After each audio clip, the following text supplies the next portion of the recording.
When you're in your 20s, you're always feeling like you're plateauing. That's a sign of ambition, right? And sometimes it's a curse. Like when you're overly ambitious, especially at a young age, you're always trying to find the next step, the next step, the next step. Uh, One advice I'd give my younger self: you got to live in the presence, right?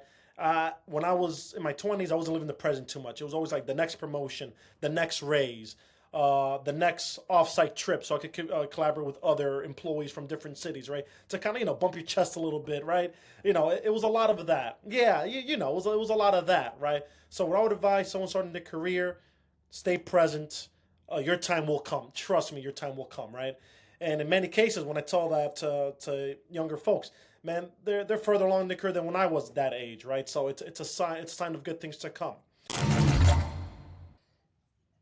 Hey, Alexander, thanks for having me on the Liberty Ventures podcast. Hey, great to have you here, Israel. Thanks for joining us again. No, it's the last day, but Pleasure. Happy New Year. Um, yeah, yeah, everything's working good. How were the holidays for you? For everyone else listening? It was good. It was great. And by the way, you said Happy New Year. I think we've reached the statute of limitations for Happy New Year. So I think it's either the fifth or the seventh. Larry David said it once, so that's that, right? Yeah, it was great, man. It was great. Spending a lot of time with family and friends. You go through your rotation, and now it's time to get things rolling. Whatever you want to call it, beginning of the year, quarter one. Time to focus down and hibernate, like I like to say. Well, is it hibernation? We were just talking before this about how you're looking to get out there and actually connect with people in person after working remotely so long, right? Yeah, no, for sure. But you let the beard grow. It's not like I'm necessarily. It's a good time, but I'm not necessarily looking for an adventure or side quest. Right? You're keeping it low key, different types of collaboration, as opposed to any seaside or beach activities as compared to in the summer or any time of any type of warm vacations. Right? None of that. At least for the next several months. I do enjoy my winter vacations during the winter. Fair enough, but I don't think that's hibernation then. I think it's time to be dialed in, especially since you're All joining a right. fund All now, right. right now, and that's what you're dialed Okay. into, right? Okay, call it. I always say since a young age, I've always said hibernate because yeah, hibernation sounds like you're just sleeping in and it's lazy work, right? Or a term I recently came across, monk mode. Monk mode, I like that one. Yeah, Okay, so for yeah. everyone who doesn't know you yet, what are you monk mode about right now? Whew, all right. Well, you mentioned it, right? Fundraising for the VC fund, right? We got to close out strong. That's first and foremost, right? Continue to scout early stage startups with high potential. The obvious things, right? That's the 1-2 for the year, at least for the quarter, right? Three, the workout routine, right? I always like to start the year with a strong weightlifting regimen for the first 10 to 12 weeks of the year. I mean, I work out all year round, right? But I begin the year with, I don't want to use the word extraneous, but I prioritize weightlifting as opposed to later in the year when we've had this talk before. We both ran marathons, right? Towards the spring and fall, like from spring to fall, is when I start running my half marathons and marathon, right? So I definitely go. It's more cardio based, more aerobic based training as opposed to weightlifting, strength, and anaerobic based training. Well, when you come on out to my place in a few weeks, I've got an obstacle course on the farm. We're going to go and run that together in the freezing cold as a part of that training for you because I'm getting ready for an ultra right now myself. So Oh I'm yeah, really you glad to mentioned hear that. Ooh, all that's right. one of the things you're dialed into. We're going to have a blast. Look But forward to it. Look forward. let's take a step back to the fund. Say a little bit more about what your focus is there. And I think you just joined it, right? I want to hear more about what led you to this fund, why you're excited about this. Absolutely. I'm sure you know this, Alexander. Just to begin, this for education purposes, not a form of solicitation, right? So I want to Not begin at with all. that. That's right. That's number one. Number two, yeah. So I've been an LP, a founding LP in this fund, by 2023. I want to say July of 2023, right? And the GP of this fund, the founder and GP, we worked together at DoorDash, right? And it was quite the time there. We're both, you can say, operators at DoorDash. Him more so on the corporate finance side, me on the business development side, right? And afterwards, again, years have passed, and he started Angel Syndicate, right? The DoorDash Angel Syndicate. And so I was an investor in that Angel Syndicate as well. and fabulous track record for the past 4 to 5 years. Upon establishing said track record, again, we're talking a 4.8x MOEC, 67% IRR. Really well above the top decile of the industry, right? Then it was the GP decided to launch a VC fund, and I knew that when it was time for him to launch one, I was gonna follow him, right? Follow him into the fund because again, like I said, we have a really good relationship and we've collaborated in the past, and so I was one of the first investors in the fund. But also, I contributed in other ways. I brought in some other LPs. This is the family and friends round, right? And then from there, um, early on, we made some early bets. They turned out to be very successful. And as the months progress, after myself continuing to add value to the operations of the fund, an opportunity opened up for me to become a venture partner of the fund. So I'm involved in day-to-day operation, focus on fundraising. We've established a quite robust scouting system. And so me personally, I'm not involved in the scouting of startups as I was early on. And again, it's an early stage fund, so it's not a behemoth like Thrive Capital or A16Z, right? I want to make that clear. But what I do like about emerging funds is that uh, we don't necessarily drive huge amount of capitals, and one of your philosophies also is emerging funds. We drive innovation into the future, and so that is where I like to do, and where we're at as an investment fund, or rather VC fund. So congratulations on stepping into this. That's really exciting. And going back to the syndicate that started all of this, Liberty Ventures started as a syndicate as well, investing in values aligned founders. Was the DoorDash syndicate just DoorDash people investing together, or were you also investing in DoorDash alumni through that syndicate? Great question. So yes, it started off with just former DoorDash employees and actually current DoorDash employees. Right at that point, I was a former DoorDash employee as well as Samid, who's the GP, who's both the GP of the Dash VC as well as GP of the syndicate, right? Along with other DoorDash Hall of Famers, let's call them, right? And it just began with a bunch of employees and former employees from DoorDash uh, pulling their capitals together to invest in startup companies, right? But eventually the syndicate grew, and right now we have about 3,000 LPs in the syndicate. So it's turned into quite the network. That is. And is the syndicate running at the same time as the VC? Yes, the syndicate is running at the same time as the VC. Obviously, we are prioritizing the VC fund. Any investments that are out of thesis, out of the VC fund's thesis, the syndicate is used as a vehicle. And to go back to my previous question, is the syndicate focused on finding startups from DoorDash alumni or in the DoorDash ecosystem, or is the syndicate looking at any early stage opportunity, or what is the thesis? Both, right? So, former DoorDash employees, they're very comfortable, as you can imagine, presenting their startups to the DoorDash syndicate, right? Absolutely. So we have invested in former DoorDash employees, right? But no, it's also wide ranging, right? It's not just exclusive to ex DoorDash, right? Anyone else can We can invest in other founders as well. So even if you're investing in other founders, it's so great to start with a network like everyone in the DoorDash ecosystem because there's a certain sense of shared culture, shared perspective, shared experience where you know what kind of Absolutely. skills they have because they went through DoorDash. You're able to connect with them more easily. These kinds of networks are just so valuable to get syndicates and funds started. Absolutely. No, I agree. And it's the blueprint and the framework for future top performing emerging funds, right? And that's an indicator. Usually folks, you want to see, a GP that started an emerging fund. You wouldn't in today's world, post 2021, right? You want to see a track record of them performing in a syndicate, right? Because, for example, not only is that financial acumen, investment acumen, but also operational acumen, right? So, from 2019 to 2023, not counting the past year because now we're focused more on on the VC fund.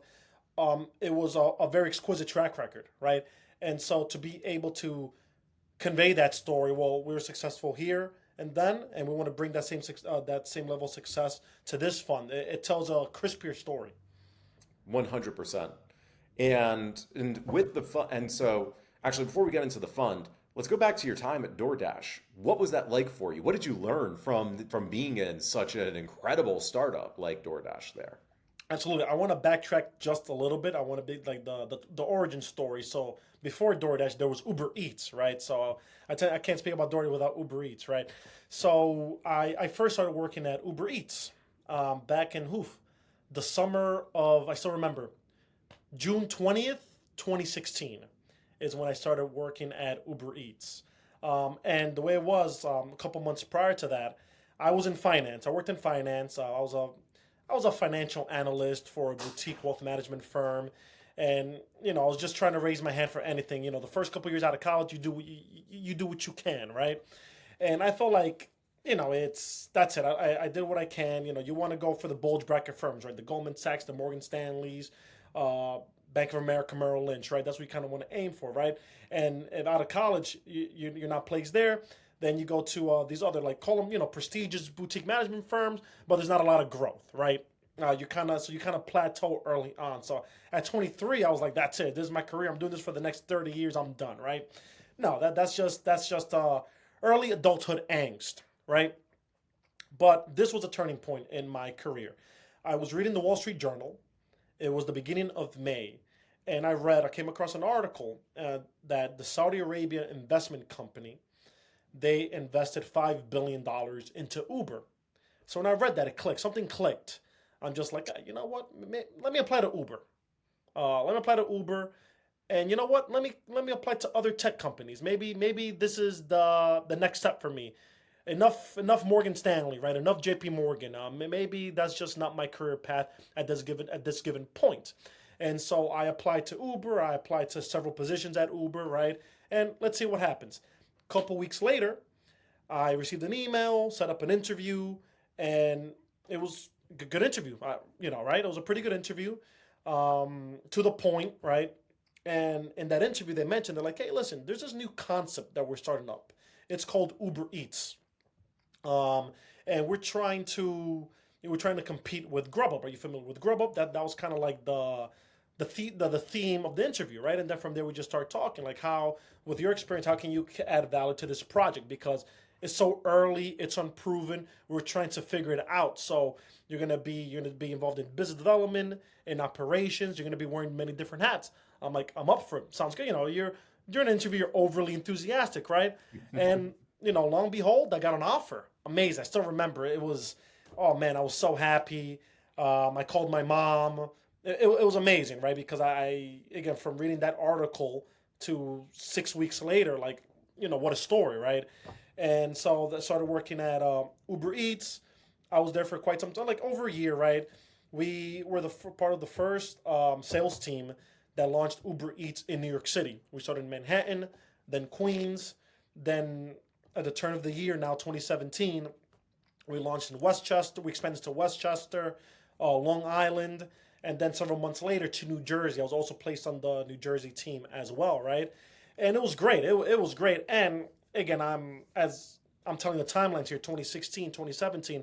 That was a very tumultuous time at Uber, right? It was, again, every election season is tumultuous, right? As well as the CEO making headlines, and then later on in mid 2017, the CEO, Travis Kalanick, he stepped down. Then we got a new CEO, Dara Khosrowshahi. So a lot was going on, right? So that a year and a half felt like 4 years, man. I learned so much. I met great friends. I'm still in touch with some of my buddies from that time. It was a monumental point in my life.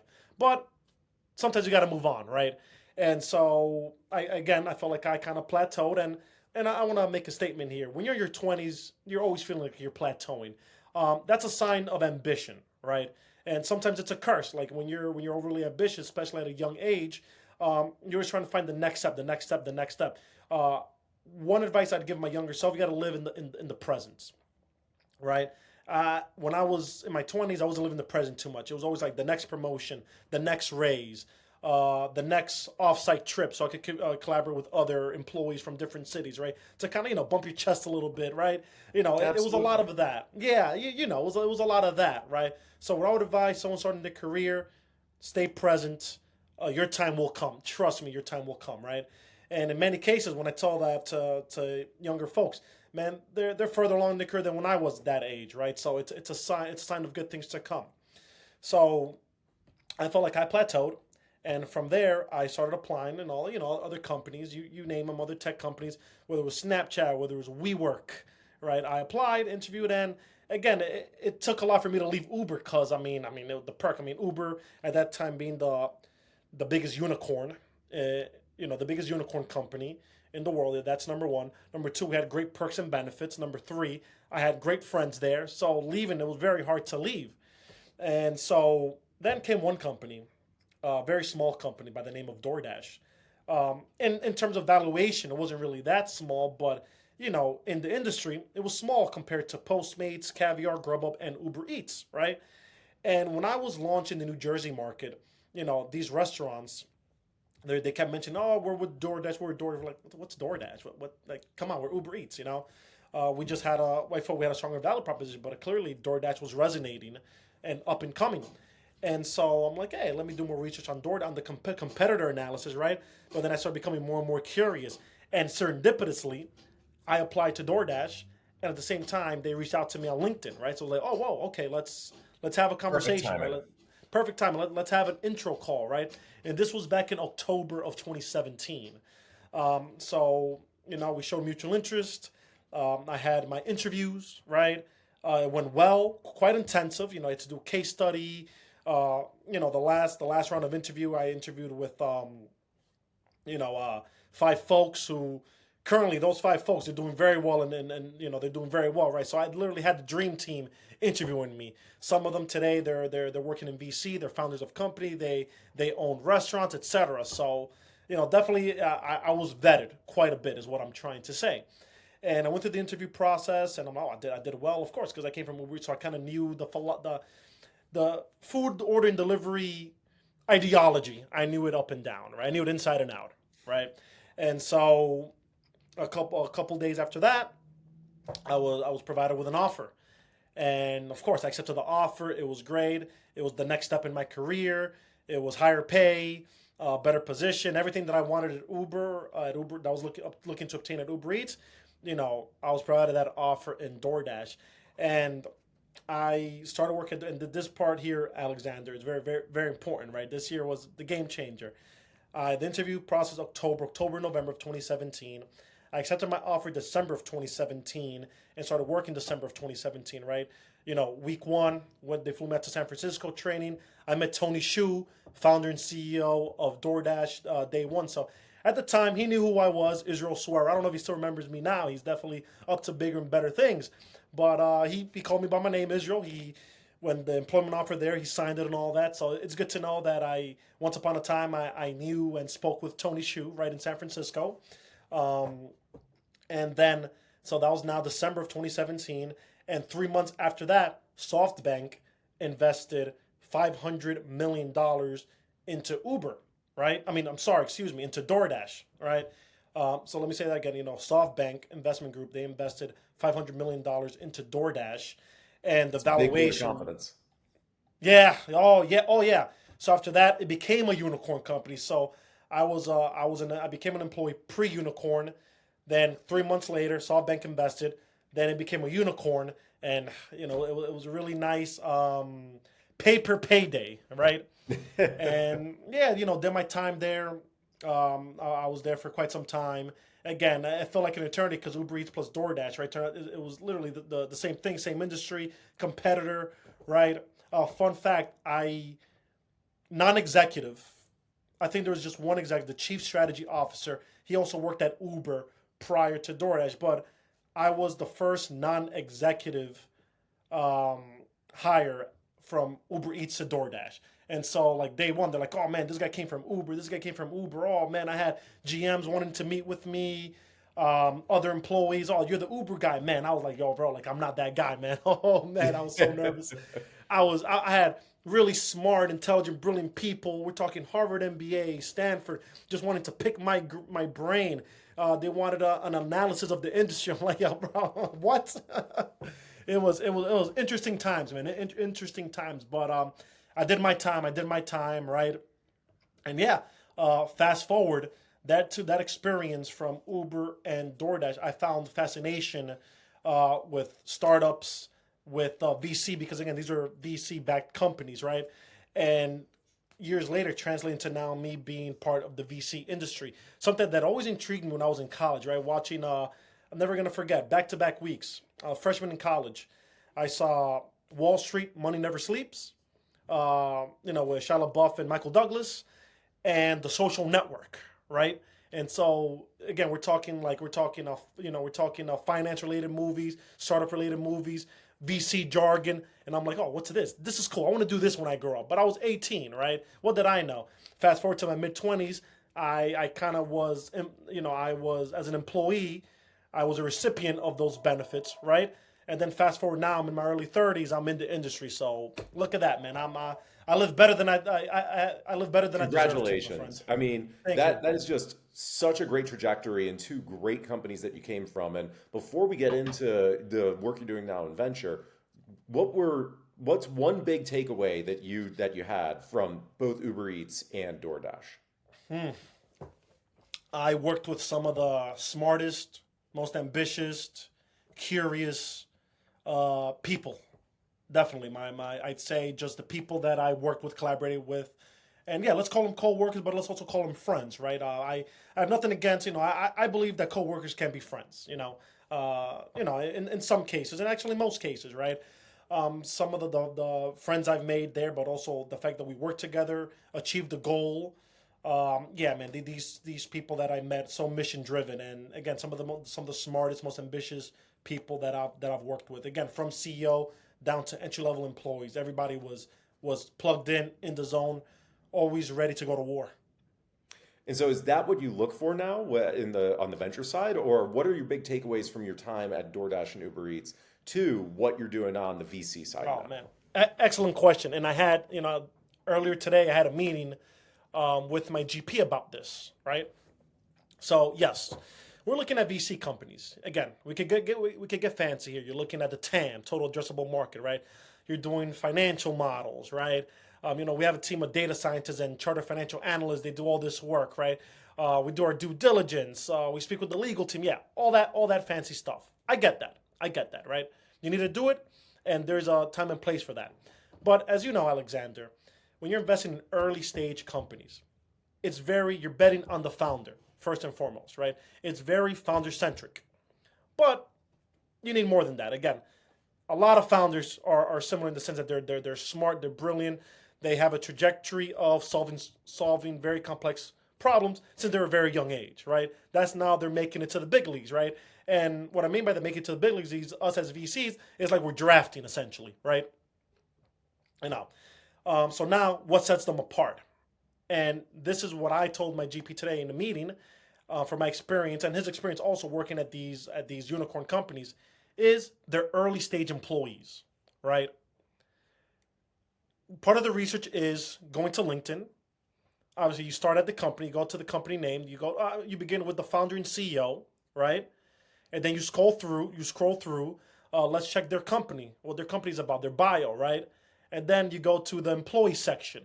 Let's see how many employees they have and the experience of the employees, and if the employees are aligned with the founder and CEO, right? Because as a founder and CEO, you're responsible for so much, but you're also responsible for is galvanizing some of the smartest people that are going to work for you, and they're going to drive the mission forward for you, and again for you, for investors, but also for stakeholders such as customers and the community, right? And so we look at, me personally, I like to look at employees, like how ambitious are these employees, how intelligent are these employees, right? And no, Mm. we don't have to interview them, of course not. We interview the CEO, right? But again, do we think the CEO is capable of galvanizing, smart, ambitious young people, right? If yes, well, let's see if they really are smart, ambitious people. You look at each of their LinkedIn profiles, and then we too look at the career trajectory of these employees, of these early stage employees, right? Because as you know, for a startup, yes, one of the reasons why startups fail, cash burn, right? Lack of cash. That's number one.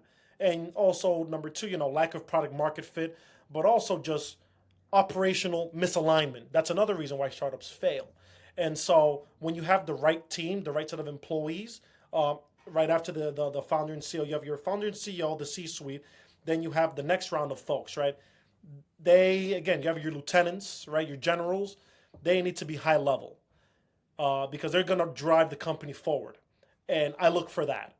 And if these employees, and also they're owners of the company as well, they have equity in the company as well, right? And so if these employees are aligned with the founder and CEO's mission, right? And you can only infer that so much in LinkedIn, but if I get that sense, then that's an indicator of this company is a go.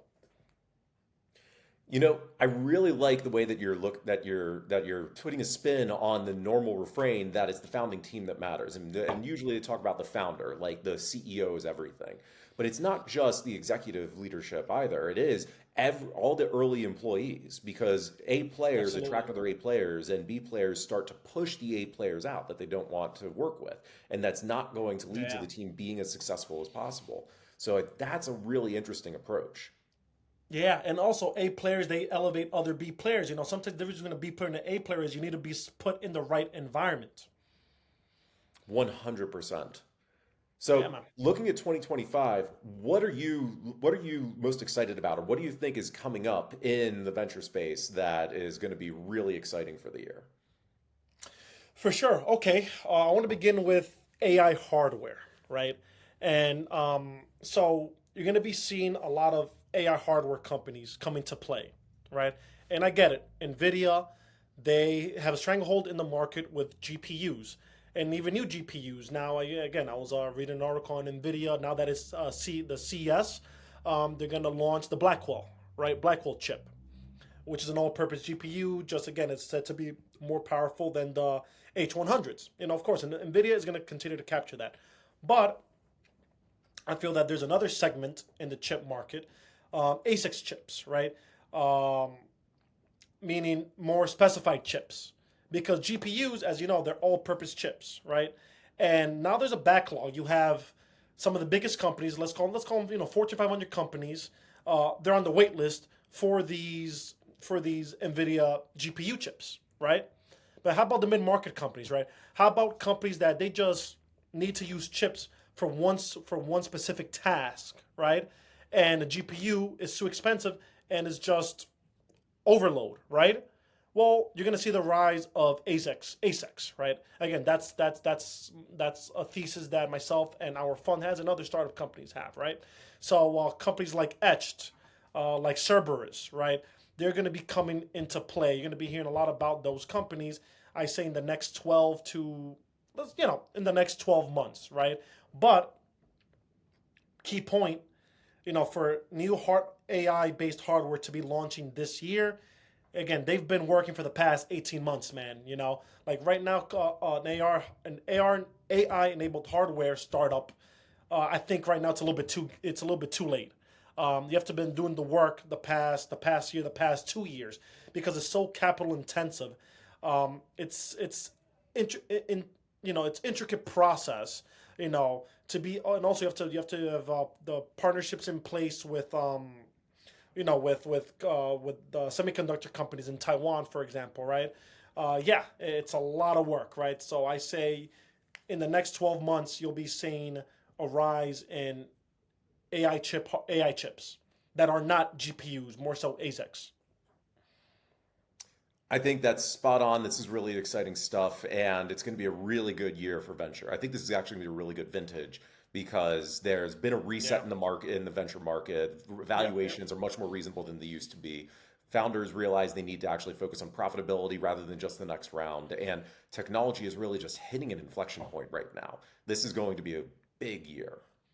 I agree. I agree. Again, interest rates are Again, I don't want to speak too much on the Federal Reserve's policy, but just again with interest rates going down, and I know that's more macroeconomic and not only specific to venture. Again, what that does is it increases the appetite for more adventurous investments, right? And so you're gonna see that appetite coming back as maybe not as it was in 2021 because 2021 we saw a lot of the Wild Wild West, right? Same in the early 2010s we saw a lot of that, right? You need the market to regulate itself. Not necessarily that the government regulates the market, but the government to I mean, you need the markets to self-regulate themselves like they did in 2022. Then you saw in 2023 a little bit more comfortable. 2024 you saw a big uptick. Now 2025, listen, we're like I say, man, let the Roaring Twenties roar. I love it. And I think that's a great way to end this. Let's let the Roaring Twenties roar. Congratulations on everything, Israel. Thanks for joining the Liberty Ventures podcast, and looking forward to seeing you at the farm in a couple of weeks. Absolutely, man. I look forward to giving you a visit out west. Fantastic.